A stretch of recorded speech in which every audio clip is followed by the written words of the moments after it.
So I saw Jurassic World Dominion, and it was very, very bad. It was bad even before the movie started because someone in the theater had terrible BO. It might be the smelliest audience I've ever been in. Now, I have not enjoyed any of the Jurassic World films. When people were praising the first one, I was kind of confused. The second film was so hilariously bad that I kind of enjoyed it for that, and this third film seems to be the breaking point for a lot of people. And I think the biggest reason is because of how anticlimactic this film is. It is 2.5 hours long for absolutely no reason, and the entire movie lacks any sense of build-up. It is completely devoid of tension and excitement. The movie just dicks around for 2.5 hours and then it ends. The action scenes were boring as fuck. I was legitimately fighting off the urge to sleep with all of my might. It was a very sleepy movie. It was a whole bunch of baby nonsense like, oh no, the dinosaurs are chasing me. Wow, this is so crazy. They're still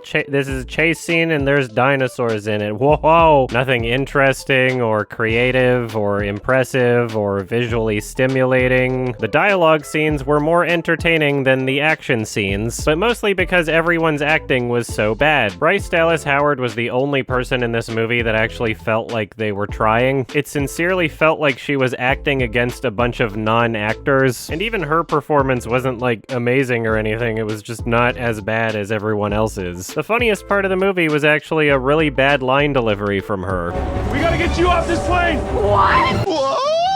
What? You sure you don't want to do another take? What? Now, this film is one where they try extra hard to be nostalgia baity by bringing in actors from the original Jurassic Park film. And yeah, they're technically in the movie, I guess, but they don't feel like the same characters at all. The characters are not written with any thought or care, and the actors are clearly not taking this seriously. This is just a paycheck movie to pretty much everyone involved. It's also crazy just how surface level their attempts at nostalgia are. Like, hey, remember Sam Neill and Laura Dern? This is like the old movies, right? But it never feels like the old movies. There's an overabundance of CG with barely any practical effects. The editing is absolutely atrocious. The music is awful. What qualities of the original films do they think are in this movie? It's a bunch of bullshit. Even if we ignore the attempts at nostalgia, the more modern elements don't work either. They ended the previous film with the implication of, oh no, the dinosaurs are loose and now humans and dinosaurs will just have to coexist together and that will be fun. And that made me kind of excited for this movie because it seemed like a writing clusterfuck. I was curious as to where they would go with the story because it seemed ridiculous. And of course they pussed out and didn't really do anything with it. The vast majority of the movie took place in the middle of nowhere anyway. It felt no different than any of the other films in that sense. There's one very boring chase scene where Chris Pratt is being chased on a motorcycle by some raptors and there's buildings. Like, whoa, crazy. He has to dodge buildings instead of trees this time. But I want to see some actual impact on society, not just a change of background. They kind of just glossed over it at the beginning of the movie. They made a really, really shitty imitation of an internet media company known as Now This. You see the logo in the corner and there's a reporter being like, yeah, these dinosaurs are living among us now. Wow, that's so crazy. By the way, we're no longer doing a bunch of text on top of viral amateur shot videos. No, we've got professional cameras and sound and an orchestral soundtrack, and we're doing this in widescreen. We don't talk about police violence anymore, we just talk about dinosaurs existing. They made absolutely zero effort to make this look like an authentic internet video. There's absolutely zero reason why this opening segment should be from Now This. It is nothing like any of the content they have ever made. Oh, it turns out Now This is owned by Vox Media, which is owned by Comcast, which owns NBC Universal, which owns Universal Pictures, which owns Jurassic World. So they're just advertising other things that they make money off of. Cool. Is Now This officially a part of the Jurassic World cinematic universe? Whoa! One of the reasons I saw this movie is that the director, Colin Trevorrow, said that the new dinosaur in this film, the Giga,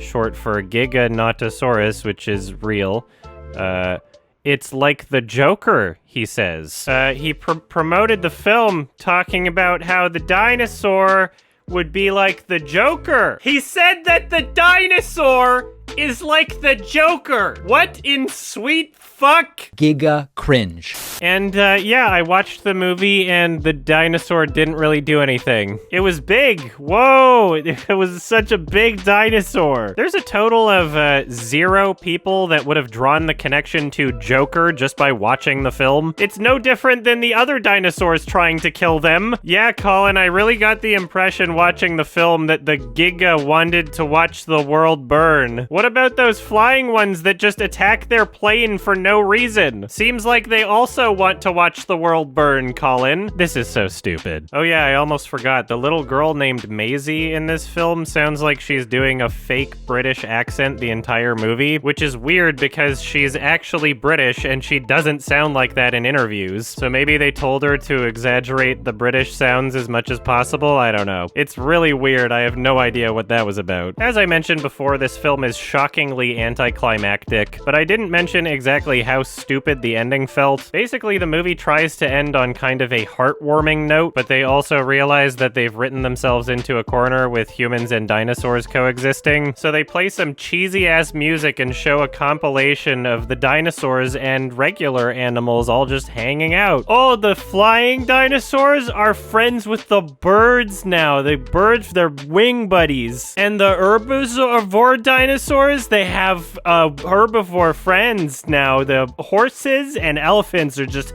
hanging out with the dinos. Like, current existing species of herbivores don't just all hang out with each other because they're herbivores. You know that, right? Coexisting can mean just not attacking each other, but they're all best buddies now. And I might be wrong because this movie was putting me to sleep, but this had nothing to do with anything the main characters did, right? Like this weird resolution of, oh, the dinosaurs are cool buddies with everybody now. Like, did anybody do anything to make that happen? I genuinely don't remember. It could have been an important plot point, but I don't remember. Oh yeah, Chris Pratt was barely in the movie. That's a weird one, especially when your movie is 2.5 hours long. He didn't really do anything. There was way too much nonsense going on. They tried to fit in way too many characters and they had to give everyone something to do, so everything was just really convoluted. It was a narrative mess, it was a visual mess, and it was a nasal mess because the theater was stinky. It was a big doo-doo. It might be one of the least exciting movies ever made out of films that try to be exciting. I spent less time thinking about the characters and more time thinking about just how many people were working on set. You're all coming together, dedicating your hard work, your time and effort into making a big pointless piece of shit. It's kind of fascinating when you think about it. Anyway, this movie was very bad. It was not as funny as the previous one. Do not watch it. And I'm giving this one a 2 out of 10. Thank you.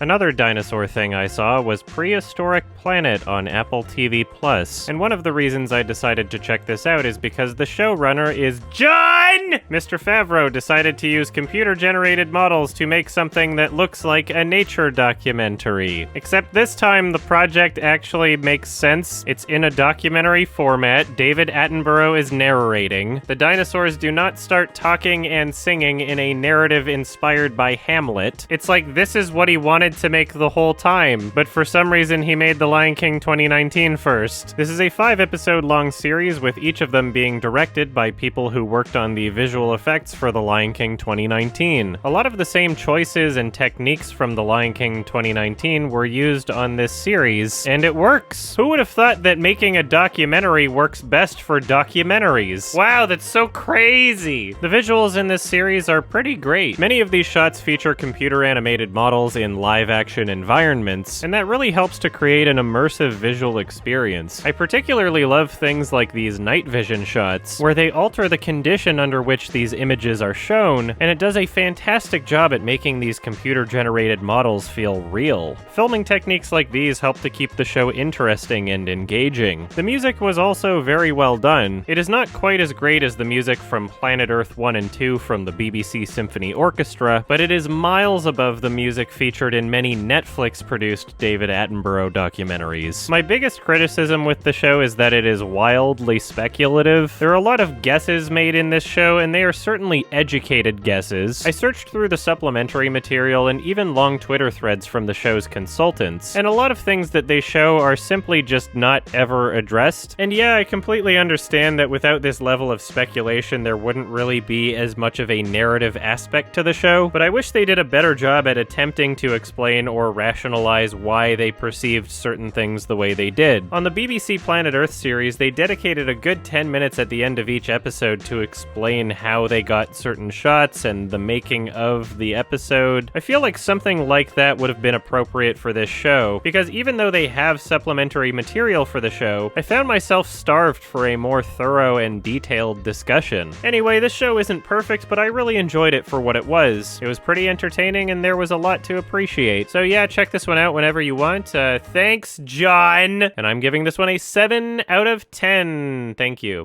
What the fuck is going on? Oh boy. He's so quick. He's got lightning fast reflexes. Oh my god. How do you do this?